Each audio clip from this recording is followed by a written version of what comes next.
Bismillahirrahmanirrahim. Assalamualaikum warahmatullahi wabarakatuh. Waalaikumsalam warahmatullahi wabarakatuh. Alhamdulillahi rabbil alamin. Binikmatihi tatimmus salihat. Asyhadu an la ilaha illallah wahdahu la syarikalah. Wa asyhadu anna Muhammadan abduhu wa rasuluhu la nabiyya ba'dah. Allahumma salli wa sallim wa barik ala sayyidina wa maulana Muhammadin wa ala alihi wa sahbihi ajma'in, amma ba'du. Sahabat muslim yang kami muliakan, malam ini kita akan kaji salah satu firman Allah Subhanahu wa taala, yaitu surah Toha ayat 17 dan seterusnya. Jadi ini tongkat begitu banyak kesan, banyak manfaat yang dirasakan oleh Musa di dalam hidupnya. Akhirnya Allah Subhanahu wa taala datang mentarbiah Nabi Musa. Nah, inilah tarbiyahnya kaum muslimin yang dimuliakan Allah. Allah Subhanahu wa taala ingin membersihkan hati dan jiwa Musa agar kesan-kesan tongkat yang ditimbulkan selama ini dalam kehidupannya itu keluar. Yang boleh berkesan di dalam hidup kita, yang boleh berkesan di dalam hati kita, cuma Allah Subhanahu wa ta'ala. Makanya mari kita lihat ayat ini. Wa ma tilka biyaminika ya Musa. Allah Subhanahu wa ta'ala berkata, apa itu di tangan kananmu hai Musa? Maka Musa alaihissalatu wassalam menjawab, qala hiya asaya atawakkau 'alaiha wa husyu biha ala ghanami wa liya fiha ma'aribun uhra. Satu pertanyaan Allah Subhanahu wa taala kepada Musa, tapi lihat berapa jawabannya dari Musa. Ini menandakan bahwa tongkat itu sungguh berkesan atau berpengaruh selama ini dalam kehidupannya Musa. Ini sama kalau kita bawa dalam kekinian. Ya, mobil kita sering kita seandainya Andrek Kineutoa, seandainya belum ada mobil, itu kan ada seperti itu. Seandainya kita belum PNS, seandainya kita tidak punya usaha. Nah, ini kadang-kadang hal-hal seperti itu berkesan di dalam hidup kita. Ini sesungguhnya Allah tidak mau seperti itu. Apalagi kita sering baca satu surah Al-Ikhlas, Qul huwallahu ahad, Allahus samad, Allah tempat bergantung. Yang boleh berkesan dalam hidup kita bukan pekerjaan, bukan perdagangan, bukan bisnis, tapi Allah Subhanahu wa taala. Maka Nabi Musa menjawab, ini adalah tongkatku. Ini satu. Yang kedua, apa kesan yang dirasakan oleh Musa terhadap tongkat itu? Dengan tongkat ini saya sering bertelekan. Artinya dengan tongkat ini saya gunakan menopang. Itu kesan. Ya, kesan pertama. Saya dengan tongkat ini urusanku, perjalananku ringan. Ringan kemana-mana. Mau ke Juran juga ringan ada tongkat. Mau ke tebing juga mudah ada tongkat. Yang kedua, kesan kedua.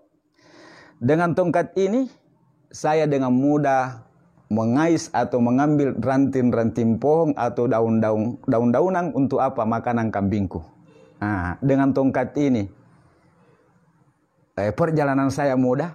Dengan tongkat ini mudah saya mengambilkan makanan-makanan kambing-kambing saya. Tidak sampai di situ, kaum muslimin yang dimuliakan Allah Subhanahu wa taala.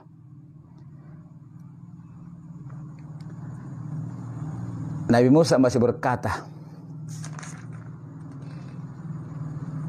waliya pihak ma'aribu ukhra, dan masih banyak. Ya, sekarang Musa berkata, ya Allah, masih banyak manfaatnya nih tongkat. Memang ini tongkat begini. Dengan tongkat ini pokoknya beres semua urusan. Nah, ini kadang-kadang keluar ucapan seperti itu. Tidak diucapkan saja, Allah iri. Apalagi kita ucapkan.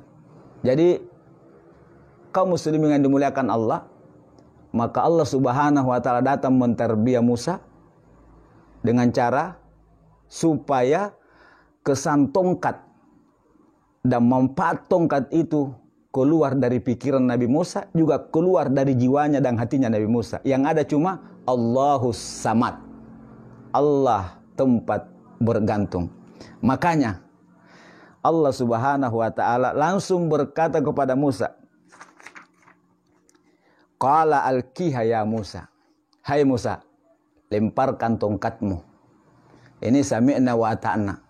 Tidak bertanya untuk apa. Ya, orang yang beriman itu kalau perintah Allah tidak usah lagi bertanya. Sama kenapa kita salat tarawih? Tidak usah bertanya. Yang jelas ini perintah dari Allah Subhanahu wa taala, sudah dicontohkan oleh Nabi, sami'na wa ta'na, laksanakan. Nanti Allah Subhanahu wa taala kasih tahu apa hikmahnya. Sama ini. Fa'alqiha ya Musa, lemparkan tongkatmu. Lemparkan tongkatmu itu Musa. Fa'alqaha fa'isa hiya hayatun tas'a. Lalu dilemparkanlah tongkat itu, tiba-tiba ia menjadi seekor ular yang merayap dengan cepat. Nah, menurut sebahagian ahli tafsir, ular itu tidak kecil hadirin, tidak sesuai dengan bentuk besarnya itu tongkat. Tapi menurut sejarah, biar Nabi Musa bisa masuk di mulutnya itu ular. Nah, ini pelajaran. Kalau selama ini tongkat ini bisa digunakan ke sana kemari, ketika di jurang di tebing bisa digunakan untuk bertelekan, ketika mengambilkan makanan-makanan untuk kambing-kambing atau manfaat yang lain, terasa manfaatnya. Sekarang Allah seakan-akan berkata kepada Musa, kalau memang ada manfaatnya, kalau memang dia yang merubah kehidupanmu selama ini, kambingmu bisa subur karena tongkatmu, kau bisa kemana-mana karena tongkatmu. Sekarang lihat itu tongkatmu. Ternyata setelah tongkat itu berubah jadi ular, kaum muslimin yang dimuliakan Allah, Musa mulai ketakutan. Padahal bertahun-tahun tongkat itu termasuk yang dianggap Musa banyak memberikan manfaat. Ini Allah tidak mau. Allah Subhanahu wa taala datang secara halus menterbiah Musa bahwa itu tongkatmu tidak punya apa-apa wahai Musa. Kau bisa kemana-mana karena saya. La haula wa la quwata illa billah. Kambing-kambingmu bisa sehat, bisa gemuk, bisa berkembang biak, itu pun karena saya. Silakan berikhtiar, tapi jangan lepas dari kekuasaanku. Sahabat muslim yang dimuliakan Allah Subhanahu wa taala. Bahkan menurut sebahagian ahli tafsir, ular itu berusaha menggigit Nabi Musa. Akhirnya menurut sejarah, Nabi Musa lari ketakutan. Ada yang mengatakan tidak hanya sebentar, tapi Nabi Musa lari-lari dan tetap dikejar oleh ular itu. Allahu Akbar. Sampai menurut sejarah, Nabi Musa lari kembali ke Bukit Tursina. Itu ular pun tetap mengejar naik di gunung. Tetap mengejar naik di gunung. Nabi Musa, bayangkan kalau dulu tongkat ini digunakan ke sana kemari, mempermudah urusannya, sekarang jadi musuh. Hati-hati kaum muslimin. Membuat kesang benda-benda makhluk selain Allah Subhanahu wa taala dalam hidup kita.